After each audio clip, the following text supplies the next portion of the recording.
धन्यवाद अध्यक्ष जी, आपने जीएसटी के मुद्दे पर मुझे बात रखने का मौका दिया। अध्यक्ष जी, मैं जीएसटी के ऊपर जब पढ़ रही थी तो मेरे को वो सब वीडियो याद आ रहे थे कि संसद के बाहर मीडिया खड़ा हुआ जब पहली बार देश के प्रधानमंत्री श्री नरेंद्र मोदी जी ने जीएसटी शब्द का इस्तेमाल किया तो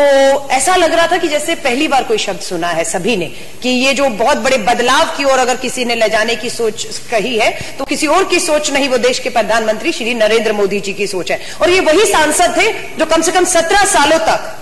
देश की लोकसभा में किसी न किसी वजह से विपक्ष में होने के नाते जीएसटी को रोकते रहे। उन्हीं सांसदों से जो विपक्ष में थे आज से पहले 14 से पहले, उनके जब कैमरा लगाकर पूछा गया कि जीएसटी की फुल फॉर्म मालूम है, उन भाजपा के मैं कहूंगी खासतौर से सांसदों को जिन्होंने 17 सालों तक जीएसटी को पास ही नहीं होने दिया, उस पर चर्चा नहीं होने दी, उसका विरोध करते रहे, उनको जीएसटी का फुल फॉर्म ही नहीं मालूम था। इससे होने या न होने से क्या फर्क आएगा, नहीं मालूम था। और सबसे बड़ा खुलासा देश के प्रधानमंत्री श्री नरेंद्र मोदी जी ने जब जीएसटी पे भाषण की शुरुआत की, तब हम लोग बहुत रुचि लेकर उसको देख रहे थे कि देश के प्रधानमंत्री श्री नरेंद्र मोदी जी इस पे क्या कहेंगे। और उनका पहला वाक्य ये था कि वो उन विपक्ष के मुख्यमंत्री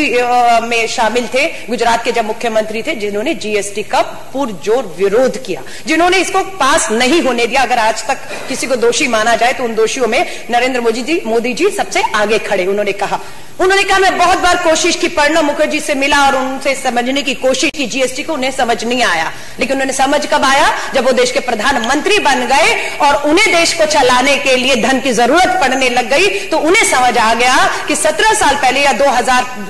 सन 2000 में देश के पूर्व प्रधानमंत्री श्री अटल बिहारी वाजपेयी जी ने जो बात की थी, उसके बाद मनमोहन सिंह जी ने जो बात कही थी, वो बात उनके प्रधानमंत्री बनने के बाद समझ आई। पर हमें खुशी है कि कम से कम उन्हें समझ आई और उन्हें यह भी समझ आ गया कि विपक्ष की भूमिका कितनी महत्वपूर्ण होती है, कि 17 साल पहले जो बहुत बड़ा बदलाव आ सकता था उसे विपक्ष ने रोके रखा। और जब वो प्रधानमंत्री बने, उन्होंने पूरे देश में विपक्ष की भूमिका को ही जो है वो खत्म करना शुरू कर दिया और विपक्ष को जीरो कर दिया। अध्यक्ष जी, ये जो जीएसटी है, हमें सिर्फ एक बात की तसल्ली है कि जो जीएसटी काउंसिल है उसमें हमारे वित्त मंत्री श्री मनीष सिसोदिया जी सदस्य हैं। और हमें इस बात की भी खुशी है कि बहुत पुरजोर तरीके से वो व्यापारियों के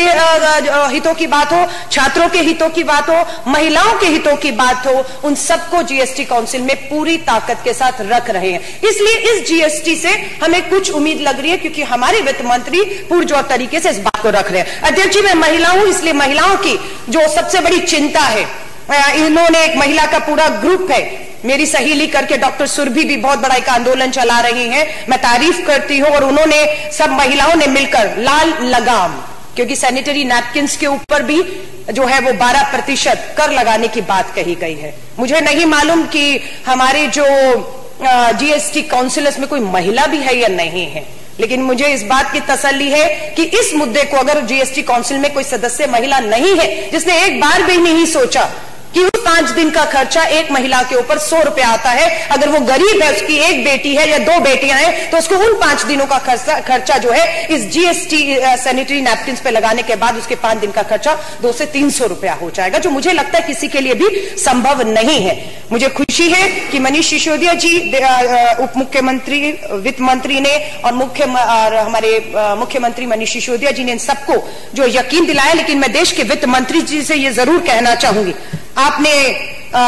चूड़ियों पर, चूड़ी को, बिंदी को,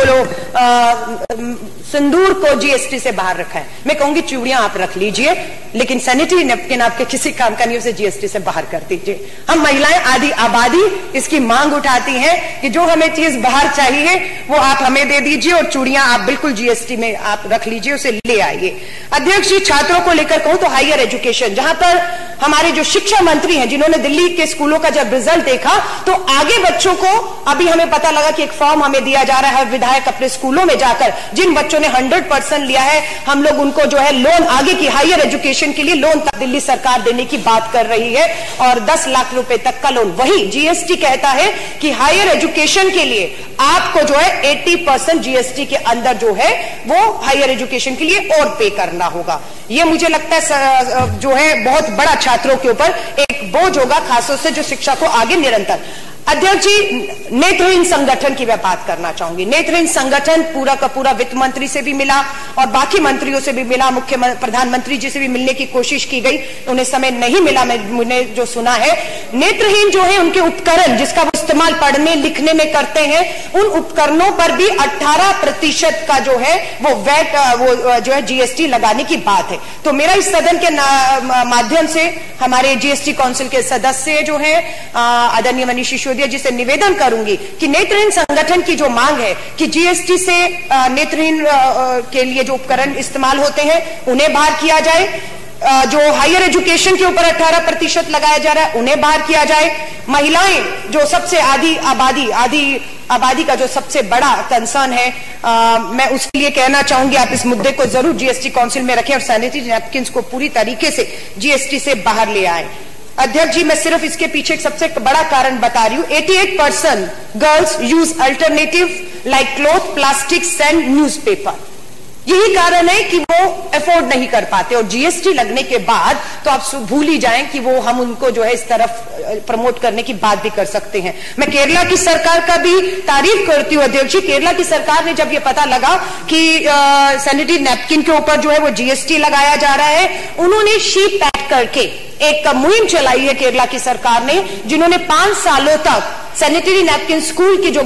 हमारी बेटियां हैं, हमारे जो छात्राएं हैं, उनके लिए अगले 5 सालों तक मुफ्त कर दिया है, चाहे उनको इसके ऊपर 30 करोड़ रुपया 5 साल का जो है खर्चा आ रहा है। मैं अपने वित्त मंत्री जी से निवेदन करूंगी, पहली कोशिश आपकी तरफ से यही हो, हमें उम्मीद है 3 जून को जब आप जाएं कि इसे पूरी तरह से सैनिटरी नैपकिन को जीएसटी से बाहर कर दिया जाए। अगर ऐसा करने में हम कहीं ना कहीं नाकामयाब होते हैं तो मुझे लगता है कि जिस तरह से केरला सरकार ने किया उसी तर्ज के ऊपर जो है इस पे दिल्ली सरकार हमारी स्कूल में पढ़ने वाली बच्चियों को मदद करे। अध्यक्ष जी, मैं लास्ट में सिर्फ एक ही बात कहना चाहती हूँ जो व्यापारियों को लेकर है। 32 के करीब जो हमारे व्यापारिक संगठन है मुख्यमंत्री जी को मिले और उन्होंने, सबसे बड़ा व्यापारी वर्ग मेरे चांदनी चौक कश्मीरी गेट से था, जिन्होंने कहा कि ट्रैक्टर और किस तरीके से कुछ टूल्स के ऊपर जो है वो जीएसटी काफी लगने से चीजें जो है महंगी हो रही हैं। उन्होंने, व्यापारियों ने एक ही बात कही